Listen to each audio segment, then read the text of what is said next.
Yes. It's like an intellectual understanding of bhavas. Right. It's like this is separate from that, but they all interplay in some way. Right, right. Each bhava is just like the one facet of a gem. The consciousness is the gem. And the different bhavas and symptoms, sattvikas and anubhavas and vyabhicharis and all that, these symptoms are just the different aspects or qualities of that state of consciousness, that transcendental consciousness that devotee is having at that moment. And this is what Krishna enjoys. See, it's called rasa. Rasa means relishable, enjoyable. And Krishna is the supreme enjoyer. And he's also called Rasa Raj. Rasa Raj means the king of rasas, king of rasikas. He's the most rasika, the most enjoyable and the most enjoying. He is a specialist in rasa. That's what Krishna enjoys. When we offer Krishna some food or some chanting or work or whatever it is that we offer Krishna, you don't think that his enjoyment depends on this little morsel of food. This is nothing, right? It's not about the food. Although, of course, it's very nice if we can offer Krishna beautiful food. But it's the beauty and the love that's in the offering that Krishna actually enjoys. He's enjoying our state of consciousness. Try to understand. Krishna is not enjoying, he's not a sense enjoyer. Krishna enjoys pure consciousness. He's a gourmet of pure consciousness. Right? So when we offer Krishna our different states of devotional consciousness, this is what Krishna enjoys. So we have to become expert in cooking up these beautiful flavors of consciousness and offering them to Krishna. See, that's one reason why we're cooks, right? We're called the kitchen yogis, kitchen consciousness.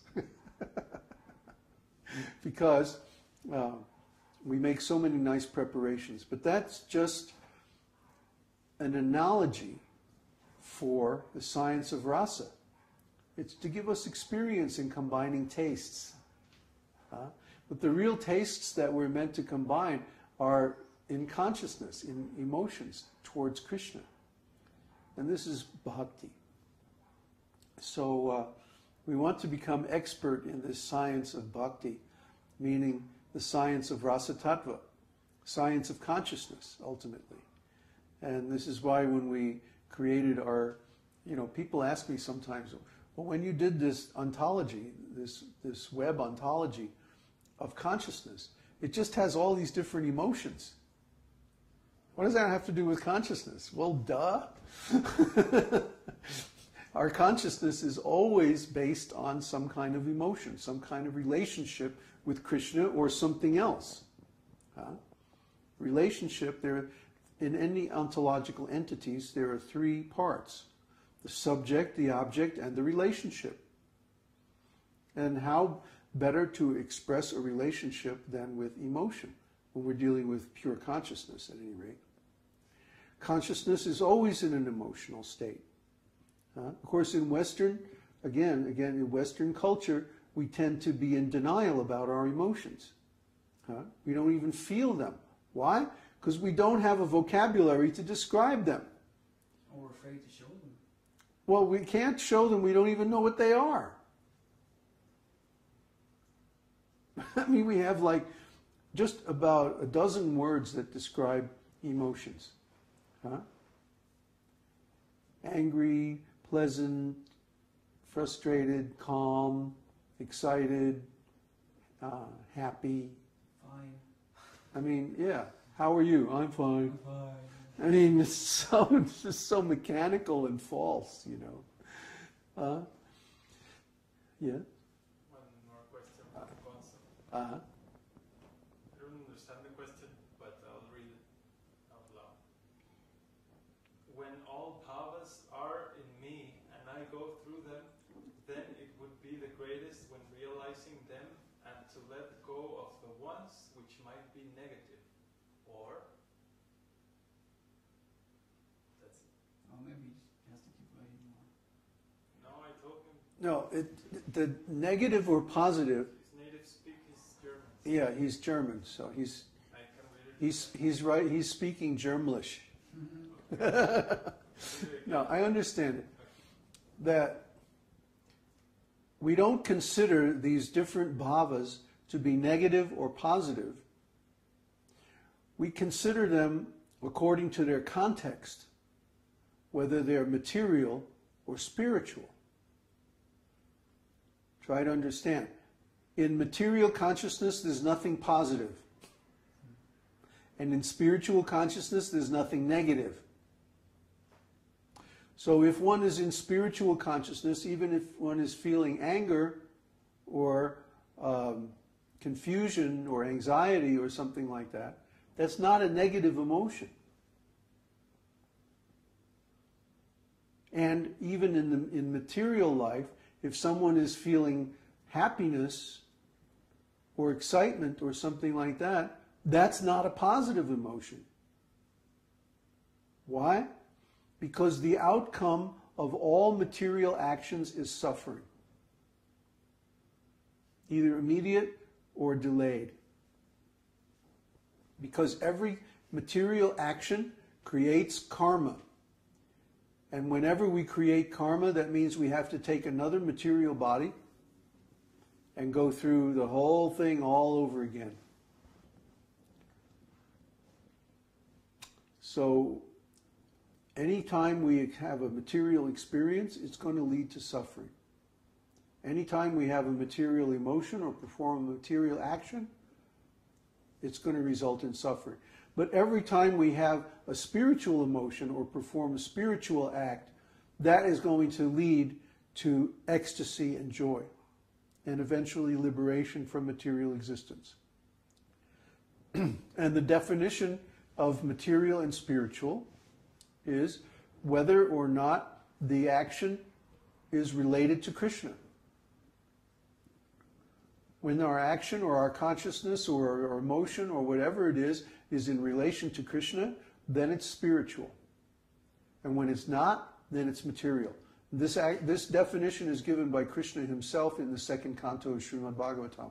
We had a satsang not too long ago where we went over those 4 shlokas, the 4 core shlokas of the Bhagavatam. And that's one of them. Krishna says, if you see anything that appears to be unrelated to me, know that this is my material energy, that being which appears to be in darkness. So whenever we are in darkness or whenever we experience something that's separate from Krishna, we know that's material. It's not really separate from Krishna. Everything is Krishna's energy. But if we see it that way, then we are in material consciousness. And if we act in that material consciousness, that's just going to cause pain. But when we see the same thing or do the very same action in relation to Krishna, then it's beautiful. Then it becomes a source of joy. Try to understand. But we don't think in terms of negative and positive in the ordinary way. We think in terms of spiritual and material. Absolute and relative. Okay? Ooh, that sounds low.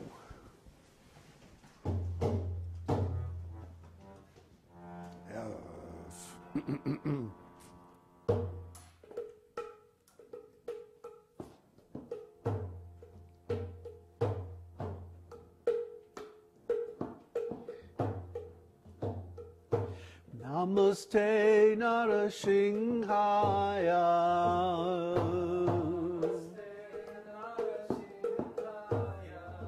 Prahlada Lada Dayine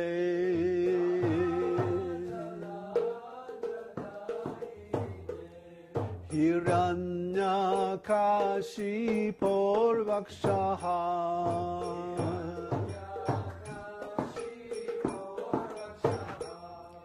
Shila Tankana Kalaye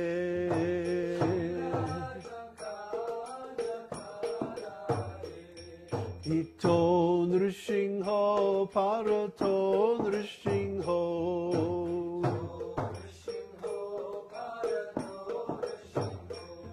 Jato Jato Jamita To Nrishingho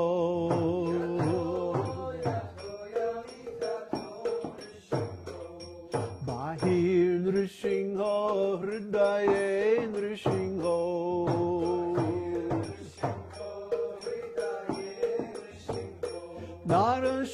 Narasinghamading Sharanang Prapadye